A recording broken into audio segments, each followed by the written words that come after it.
In sharp dull, the only tool you need is a safety pin. And obviously you will make sure you clean it with alcohol before you start doing your test. Some people use a paper clip, and that's really not appropriate because it's really not sharp enough. So a pin is the best thing. And what you're going to be doing is touching the patient alternately with the sharp end or the dull end. So they're going to be indicating whether the stimulus is sharp or dull. It's important, like with light touch, where we didn't have a steady rhythm, it's important that you don't alternate and go sharp, dull, sharp, dull, sharp, dull.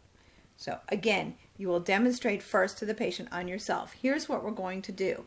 I'm either going to touch you with the point or the head of the pin.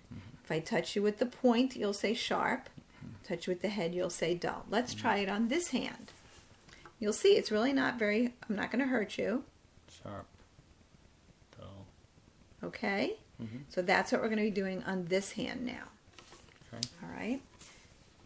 Then, of course, you would do it again with the patient's eyes open and then eventually with them closed. Now, it's really important that you place the pin directly perpendicular to the skin, like that. Okay? If you go in at an angle, it won't feel that sharp, and it will actually be more likely to get under the skin.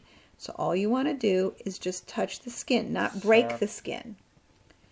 And dull. Now, it's important that you are holding it so that it doesn't, like, touch them with both things at the same time and they can't tell, or that your finger's in the way, or your hand.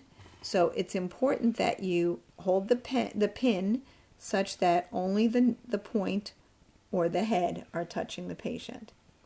Now, with light touch and with this, if the patient cannot keep their eyes closed, you'll put something in front of their face like a folder, or sometimes you can put their hands in a shield so they can't see what you're doing, because you don't want them also to be able to see your arm moving and they know you're switching between sharp and dull.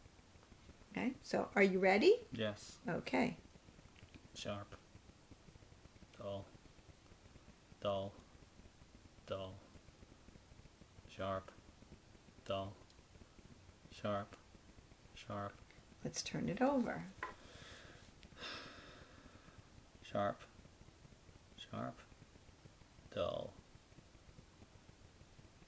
Dull. Dull.